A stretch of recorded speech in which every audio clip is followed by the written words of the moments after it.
ഈ നാടിന്റെ കെട്ടുറപ്പിന്റെ കാര്യം പറഞ്ഞു. ആർക്കും ഇവിടെ സ്വാർത്ഥതയില്ല, അധികാരമോഹങ്ങളില്ല. എന്നിട്ട് പോലും ഇതാണ് അവസ്ഥയെങ്കിൽ ഓരോരുത്തർക്ക് ഞാൻ ഉൾക്കൊള്ളുന്ന എന്റെ സംഘടന, എന്റെ ദീൻ, എന്റെ ഭാര്യ തലമറയ്ക്കുക, എന്റെ മക്കൾ സലാം പറഞ്ഞിട്ട് പോവുക, എന്റെ വീട് വളരെ റാഹത്തായിരിക്കുക, പിന്നെ എന്നെ കൊണ്ട് പറ്റുന്ന രീതിയിൽ ആരോടെങ്കിലും അള്ളാഹയെ കുറിച്ച് 2 വാക്ക് പറയാം, അതോടുകൂടി കബൂലായെന്ന് തരേണ്ടതാണ്. എന്താ കരുതിയത്? ഇതാണ് ദീൻ. വഴിയിൽ കാണുന്നവരോട് അള്ളാഹയെ കുറിച്ച് 2 വാക്ക് പറയുമ്പോൾ നിന്റെ ദീൻ തീരുമെങ്കിൽ, അങ്ങനെയാണെങ്കിൽ ഏറ്റവും അധികം ദീൻ തീരേണ്ടത് ഇസ്ലാമിന്റെ ശത്രുക്കളെ കുറിച്ചാ. അവർ മൈക്ക് കെട്ടി വെച്ച് പറയുന്ന മുഴുവൻ അള്ളാഹയെ കുറിച്ചാണ്. നമ്മൾ എന്തേ മനസ്സിലാക്കാത്തത്? അള്ളാഹുവിന്റെ ദീൻ നമ്മുടെ നാട്ടിൽ വേണ്ടേ? മനോഹരമായി പള്ളി, എത്ര ഭംഗി അത് കാണാൻ, എത്ര കഷ്ടപ്പെട്ട് അത് ചെയ്തു വെച്ചിരിക്കുക. അതിന്റെ കീഴിൽ കെട്ടുറപ്പോടുകൂടി നിൽക്കാൻ പറ്റിയില്ലെങ്കിൽ എനിക്ക് പറയാനുള്ളത്, ജനങ്ങൾക്ക് വേണമെങ്കിൽ കളഞ്ഞിട്ടങ്ങ് പോകണം, ദാ കിടക്കണമെന്ന് പറഞ്ഞു. എന്തിനാ നമ്മൾ ഈ കിടന്ന് ത്യാഗം സഹിക്കാൻ പോവാ? എന്റെ പ്രിയപ്പെട്ടവരെ, നമ്മൾ രക്ഷപ്പെട്ടു വന്നേ പറ്റൂ. ഞാനും നിങ്ങളും പിടിച്ച കൊമ്പാട് പുളിങ്കൊമ്പെന്ന് പറഞ്ഞുകൊണ്ട് അള്ളാഹുവിന്റെ ദീനിനെ വളച്ചൊടുക്കല്ലേ. സംഘടനയുടെ നേതൃത്വം പറയുന്നത് മാത്രമാണ് ഹക്ക്, ബാക്കിയത് പ്രസ്ഥാനം പറയുന്നത് കള്ളത്തരമാണെന്ന് പറഞ്ഞ് ചവിട്ടിത്തേക്കുന്നു. ആരാണ് പെണ്ണുമോനെ നീ ദ്രോഹിക്കുന്നതാരെയാണ്? അബീലിയുടെ മണവാറിനെ സയ്യിദെന്ന് പറയല്ലേ എന്ന് പറഞ്ഞ പ്രസ്ഥാനം പോലും തന്റെ പുസ്തകത്തിലൂടെ 100-ലധികം പ്രാവശ്യം തന്റെ സ്വന്തം നേതാവിനെ സയ്യിദെന്ന് വിളിക്കുമ്പോ റസൂലുള്ളാഹിയെക്കാളും നല്ല നേതാവ് നമുക്ക് വന്നുപോയോ? അല്ലാഹുവിന്റെ ഹബീബിനെക്കാളും നല്ല പാഠം പഠിപ്പിക്കുന്ന അധ്യാപകരെ നമുക്ക് കിട്ടിപ്പോയോ? വേണ്ടതെന്താ?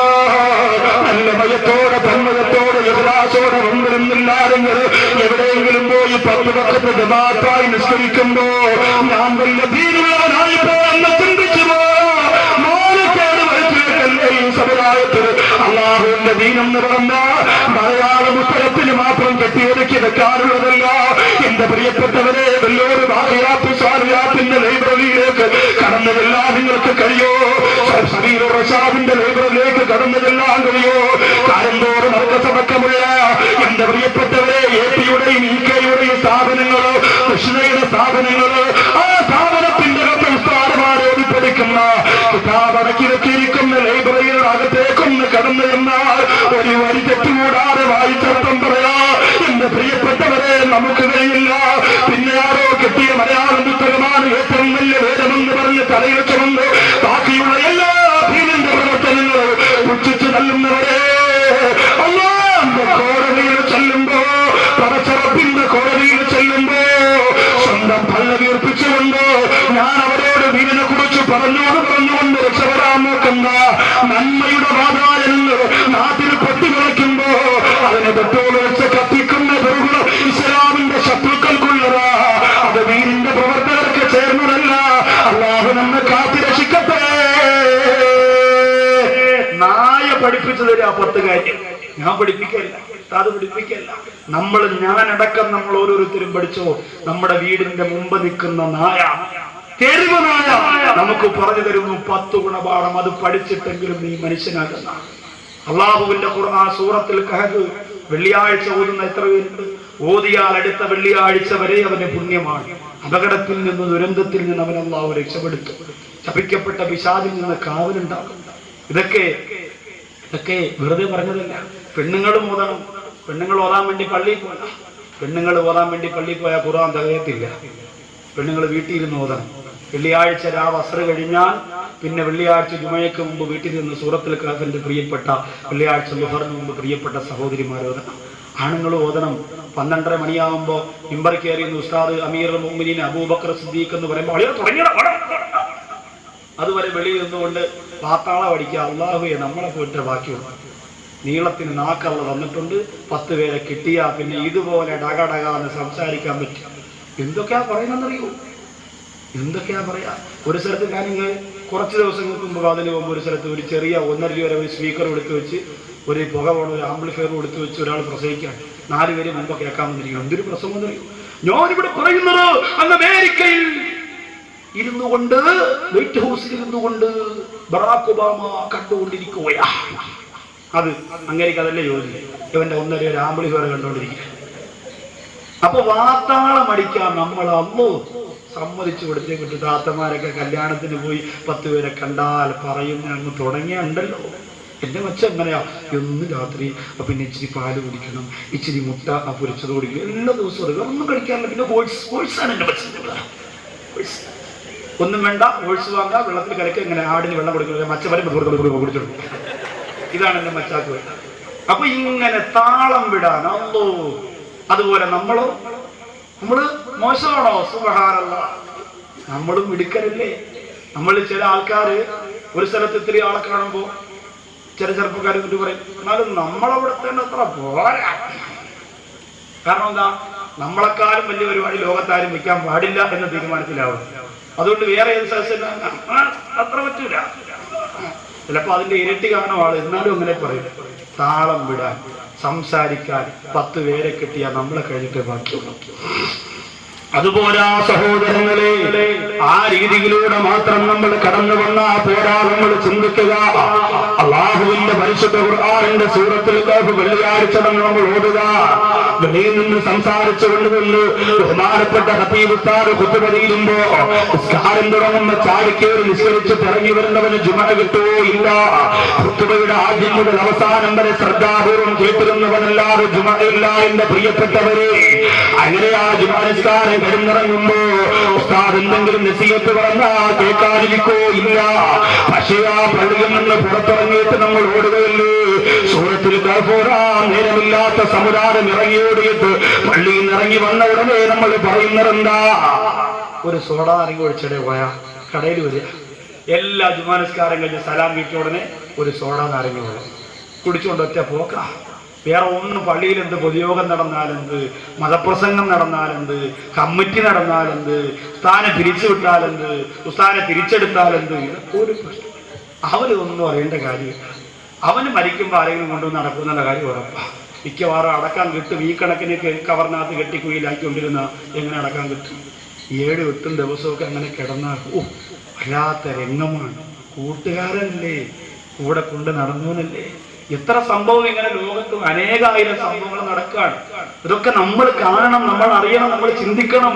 എന്നിട്ട് നമ്മുടെ നാട്ടിലും നമ്മുടെ വീട്ടിലും നടക്കാതിരിക്കാൻ, എന്റെ പ്രിയപ്പെട്ടവരെ, മനസ്സിന്റെ പ്രകാശം കെട്ടുപോകാതിരിക്കാൻ ഞാനും നിങ്ങളെ ശ്രദ്ധിക്കണം. സൂറത്തുൽ കഹ്ഫിൽ അല്ലാഹു പറയും, ഒരു വിഭാഗം ചെറുപ്പക്കാർക്ക് നേതൃത്വം കൊടുത്ത നായ രാജാവിന്റെ അക്രമം കാരണം പരിശുദ്ധ വിശ്വാസവും കൊണ്ട് രക്ഷപ്പെട്ടുപോയ യുവാക്കൾക്ക് നേതൃത്വം കൊടുത്ത നായയെ കുറിച്ച് അല്ലാഹുവിന്റെ ഖുർആൻ പറയുമ്പോ, മഹാഭാരത യുദ്ധം കഴിഞ്ഞു വന്ന ആ ഒരു വിഭാഗത്തിന് നേതൃത്വം കൊടുക്കാൻ മുമ്പിലുണ്ടായിരുന്ന നായയെ കുറിച്ച് മഹാഭാരതം പറയുമ്പോ, ഇത്താഖ എന്ന് പറയുന്ന സ്ഥലത്തിന്റെ സ്വന്തം ജന്മനാട്ടിൽ നിന്ന് അതേ ആ മതത്തിന്റെ പ്രചരണത്തിന് വേണ്ടി പോയ യൂസസ് എന്ന് പറയുന്ന മനുഷ്യൻ തിരിച്ച് ജന്മനാട്ടിലേക്ക് വരുമ്പോ വലിയ താടിയായി പോയി, ശരീരത്തിൽ ഒരുപാട് വ്യത്യാസം വന്നുപോയി. ഇത്താഖ എന്ന് പറയുന്ന ബൈബിൾ പരിചയപ്പെടുത്തുന്ന രാജ്യത്തിലേക്ക് കടന്നു വന്നപ്പോ ആ സഹോദരനെ തിരിച്ചറിയുന്നവരാരും അവിടെ ഇല്ല. ബന്ധുക്കൾക്ക് മനസ്സിലായില്ല. ആട്ടിയോടിച്ചു, നാട്ടുകാർ ആട്ടിയോടിച്ചു. അവസാനം തിരിച്ചു പോകാൻ കടക്കരയിൽ വന്നടിക്കുമ്പോ ആ സഹോദരൻ ധരിച്ചിരുന്ന കുപ്പായത്തിലേക്ക് ഒരു ജീവി വന്ന് കടിക്കുകയാ.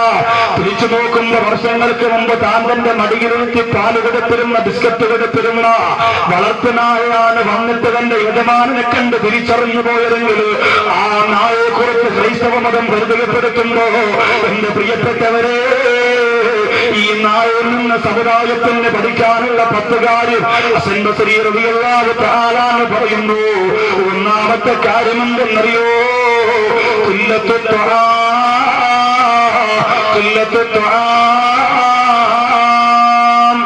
കുറഞ്ഞ ഭക്ഷണമാണ് ഒന്നാമത്തെ പാഠമാണ്. നമ്മൾ നായക്ക് നിങ്ങൾ ഒരു 10 ആടിന്റെ എല്ലും അതുപോലെ തന്നെ ബാക്കി മാംസങ്ങളൊക്കെ എടുത്ത് ഒരു വലിയ പാത്രത്തിനകത്തിട്ട് കൊടുത്ത് അവന് ആവശ്യമുള്ളത് കഴിച്ച് പിന്നെ ടേസ്റ്റ് നോക്കാൻ ഒരു എല്ലും എടുത്ത് കടിച്ച് പതുക്കെ നടന്നു പോകും. മൊത്തവും മാർത്തി കാണിക്കില്ല. കവറിലൊന്നും വാരിക്കേറ്റ് തോളത്തിട്ടൊന്നും പോകത്തില്ല. മതിയാവുന്നതിനപ്പുറം ഇനിയും വേണമെന്ന് പറഞ്ഞ് ആർത്തി മൂത്തത് കഴിക്കത്തില്ല. അത് നായയുടെ സ്വഭാവമാണ്. ഈ സ്വഭാവം മനുഷ്യന് വളരെ നല്ലതാണ്. മദീനയിൽ ഒരു ഡോക്ടർ വന്നു അത്രേ. അള്ളാന്റെ റസൂലിനോട് പറഞ്ഞു, ഫ്രീ ആയിട്ട് ഞാൻ ചികിത്സിക്കാൻ നിൽക്കട്ടെ 90 ദിവസം. അങ്ങനെ ചികിത്സ നടത്താൻ വേണ്ടി രോഗികളെ കാത്തിരുന്നിട്ട് രോഗികളാരും വന്നില്ല. അള്ളാന്റെ ഹബീബിനോട് പറഞ്ഞു, എന്തേ ഞാനിവിടെ വന്നിട്ട് 90 ദിവസമായി ആരെയും കണ്ടില്ലല്ലോ. അള്ളാന്റെ റസൂല് പറഞ്ഞു, അവര് വയറ് നിറയുന്നതിന് മുമ്പ് ഭക്ഷണം കഴിച്ച് നിർത്തുന്നവരാ, അതുകൊണ്ട് അവർക്ക് രോഗം വരാറില്ല. വയറ് നിറയുന്നതിന് മുമ്പ് ഭക്ഷണം കഴിച്ച് നിർത്തുന്നവരാണ്, അതുകൊണ്ട് രോഗം വരാറില്ല. അത്താഴത്തിന് സുബഹിക്ക് മുമ്പ് അത്താഴം കഴിച്ചിട്ട് പള്ളിയിലേക്ക് വരുന്നവരുണ്ടല്ലോ, ഹൗദിന്റെ അടുത്ത് ഇക്കാമത്ത് കുറെ പെട്ടെന്ന്, കാരണം ഇക്കാമത്ത് കൊടുത്തിട്ട് ആടിപ്പോവും, അത്രയ്ക്ക് ഫുള്ളാക്കി വെച്ചിരിക്കുകയാണ്. ഇനി സമയമില്ല അത്രത്തോളം. ഞാൻ ആദ്യം ജോലി ചെയ്യാൻ പോയി ചെറിയൊരു മഹല്ല്, അവിടുത്തെ മഹദി സാഹിബ് പാവം സാധുവാണ്, വലിയ വിവരമൊന്നുമില്ല. അപ്പോ അന്ന് റമദാൻ മാസത്തിലെ ഒരു സ്ഥലത്ത് ആദ്യം ഫസ്റ്റ് ദിവസം ഡേറ്റ് കൊടുത്ത് തെറ്റിപ്പോയത് കൊണ്ട് ആദ്യത്തെ ദിവസം വാദമുണ്ടായി. അതിന് പോയി വന്നപ്പോ സനതെടുത്ത് ഡിഗ്രി എടുത്ത് കഴിഞ്ഞ് വന്നിട്ട് ഫസ്റ്റ് റമദാനാണ്, ഫസ്റ്റ് ജോലിയാണ്. അപ്പൊ പ്രസവം കഴിഞ്ഞ് രാത്രി ഒരുപാട് വയ്യ വന്നു. അപ്പൊ ഞാൻ മഹദി സാഹിബിനോട് പറഞ്ഞു, അത്താഴത്തിന് ഭക്ഷണത്തിന് വേണ്ടി നിങ്ങൾ വിളിക്കുമ്പോൾ നിങ്ങൾ ഇച്ചിരി നേരത്തെ വിളിക്കണം. സാധാരണ ബാങ്കിൽ തൊട്ട് മുമ്പ് എഴുന്നേറ്റ് കഴിക്കൽ ഒരു 10-15 മിനിറ്റ് മുമ്പ് കഴിച്ച് തീർന്ന വല്ലൊക്കെ വെച്ചിരിക്കലാണ് സുന്നത്ത്. ഞാൻ പറഞ്ഞു, നിങ്ങൾക്ക് നേരത്തെ വിളിക്കണം, കാരണം സമയത്ത് ചിലപ്പോൾ നിങ്ങൾ ഉറങ്ങിപ്പോയി, ഞാനും ഉറങ്ങിപ്പോയി. പ്രസവം കഴിഞ്ഞ് വളരെ ക്ഷീണിച്ച് വന്നത്, അതുകൊണ്ട് നിങ്ങളൊരു കാര്യം. ശരി സാറേ. അങ്ങനെ 1:30 മണിയായപ്പോൾ മുമ്പിൽ വിളിക്കാൻ. ഞാൻ പറഞ്ഞു, 1:30 മണിയല്ലേ ഉള്ളൂ സാറേ, സാധനം എല്ലാം അവിടെ എത്തിക്കൊണ്ട് മുമ്പ് റെഡിയാണ്. ഞാൻ പറഞ്ഞു, നിങ്ങളൊരു കാര്യം 4 മണിക്ക് വിളിച്ചാൽ മതി. നേരത്തെ ഞാൻ ഉദ്ദേശിച്ചതാ, 4 മണിക്ക് വിളിച്ചു. ശരി സാറേ, എന്നാ ആയിക്കോട്ടെ. അങ്ങനെ മുറ്റമൊക്കെ അടിച്ചു വാരി തൂത്ത് വൃത്തിയാക്കിയൊക്കെ ഇട്ടിട്ട് പാവപ്പെട്ട് ഇരുന്നിരുന്ന ഒരു സ്ഥലത്തിരുന്ന് ഉറങ്ങിപ്പോയി. അപ്പുറത്തെ പള്ളിയിൽ ബാങ്ക് വിളിക്കാൻ വേണ്ടി മൈക്കിൽ കൊട്ടിയപ്പോഴാ പുള്ളി ഉണരണേ. അല്ലാഹു അക്ബർ. പെട്ടെന്ന് എന്റെ ഫസ്റ്റ് നോമ്പ് ഡിഗ്രി എടുത്ത് വന്നിട്ട് വാതിലിൽ മുട്ടി, വാതിൽ തുറന്നു. ഞാൻ പറഞ്ഞു, പേസ്റ്റും എടുത്ത് ബ്രഷിലൊക്കെ വെച്ച് ഇങ്ങനെ പല്ലിയൊക്കെ വേണ്ടി പോകുമ്പോൾ അദ്ദേഹം പറയാം, എവിടെ പോവാ? ഞാൻ പറഞ്ഞു, പല്ലി വെച്ചിട്ട് ഭക്ഷണം കഴിക്കണ്ടേ, ഇന്നിപ്പോൾ പല്ലി കഴിക്കാതെ കഴിക്കാം, പെട്ടെന്ന് വരും. അപ്പോൾ അപ്പുറത്ത് വാങ്ങി കഴിക്കാം. ഞാൻ പറഞ്ഞു, അവിടെ വാങ്ങി, അത് അവിടെ ഇല്ലേ, നിങ്ങൾ കഴിച്ചിട്ട് ഞാൻ പതുക്കെ ഇവിടെ വാങ്ങി വിളിച്ചോളാം. ഇവിടത്തെ വാങ്ങി കേൾക്കുമ്പോൾ നിങ്ങൾ കഴിക്കാലോ, അതുവരെ കഴിക്കാലോ, ഞാൻ പതുക്കെ വിളിച്ചോളാം, നിങ്ങൾ കഴിക്കും, പെട്ടെന്ന് പല്ലി കഴിക്കാൻ പോകണ്ടതാണ്. ഇത് നമ്മുടെ ജീവിതത്തിൽ ആഴ്ച വയ്ക്കേ ഈ സഹോദരൻ, ഇത് ഞാൻ വെറുതെ പറഞ്ഞല്ലോ കേട്ടോ. ചില ആൾക്കാർ പറയും പ്രസംഗത്തിന്റെ മഞ്ചിന് വേണ്ടി പറയുന്നത്.